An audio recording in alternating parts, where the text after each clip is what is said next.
people always ask how to maintain it, how to keep it, and how to be always present.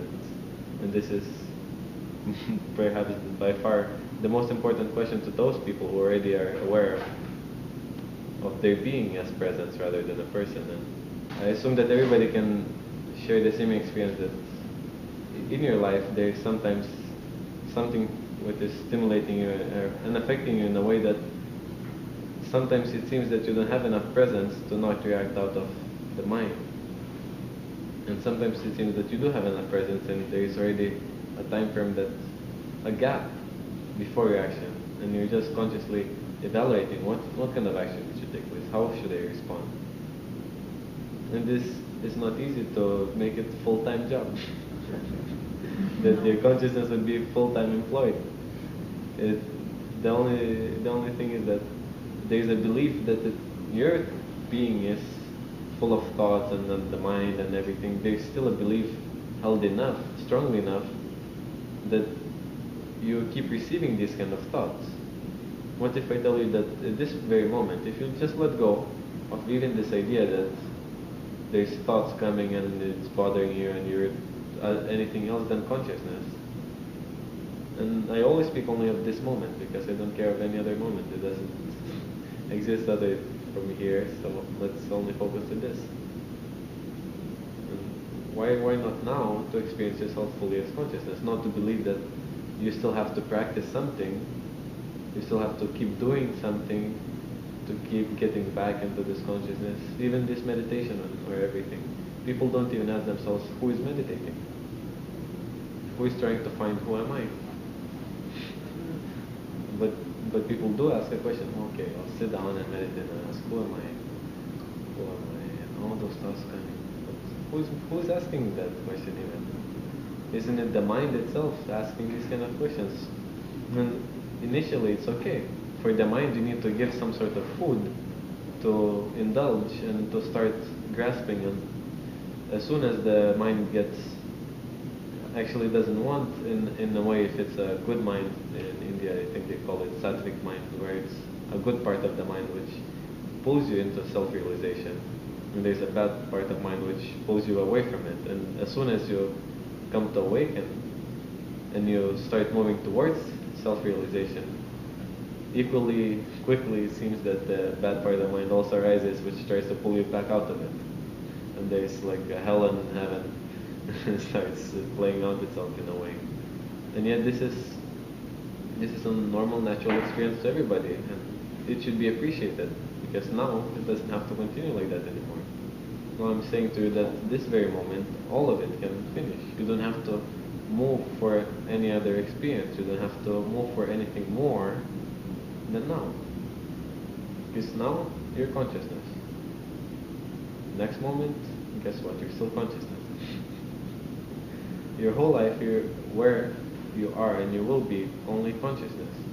You have a power to believe and identify yourself in many different ways, as a person, as a body, and there's so many bodies, actually mindless bodies, who run around and do all kind of nonsense. And then there's so many bodies who are very, so to say, mindful, but mindful in a sense that they're so mind identified, also running around. And then also those bodies who are mindful in a common sense as more spiritual, running around and still trying to be all spiritual. So there's many directions to go, but nobody really tells you, come here, stop, and that's it, no more. Don't run anywhere else, just stay here. They give you a book, oh, this book to read, there's a good exercise, 7 steps to to meditation practice, and then whatever nonsense there is.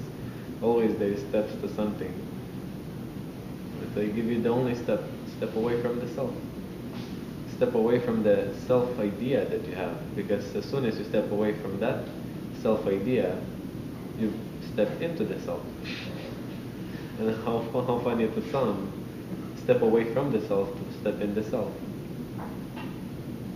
As I think it has been said, remove the I, and once the I is removed, still the I remains.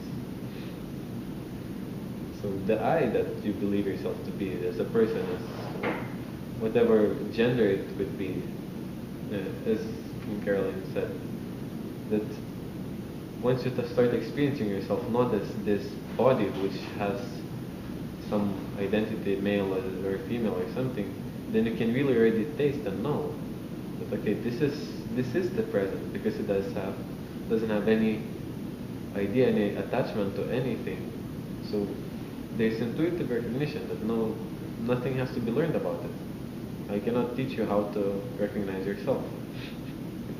I can only point you in a ways how you can open your eyes and try to see. Because the only thing that I'm trying to do, I'm trying to open your eyes and to show you what is present. Only that. And those who have the eyes to see, they will. Those who have the eyes, the ears to hear, they will hear. And my efforts are only to present you something. It's your responsibility to be open and alert enough. What I'm sharing now, it's already totally enough to finish your all spiritual journeys and step away and live in reality. Because if you can live in the world without any idea of this me, and to experience it for yourself, you'll see that no way that you want to live back as a person. Even one day of pure experience of the self will actually doesn't take one day. Everybody who had a taste of the self, they come back for more and they go looking for it in India and wherever they can think of, because that taste you cannot find it anywhere. Because it tastes so good and you don't know where to find it. You start looking everywhere and forgetting that that taste was experienced in the self. So start looking back to the self.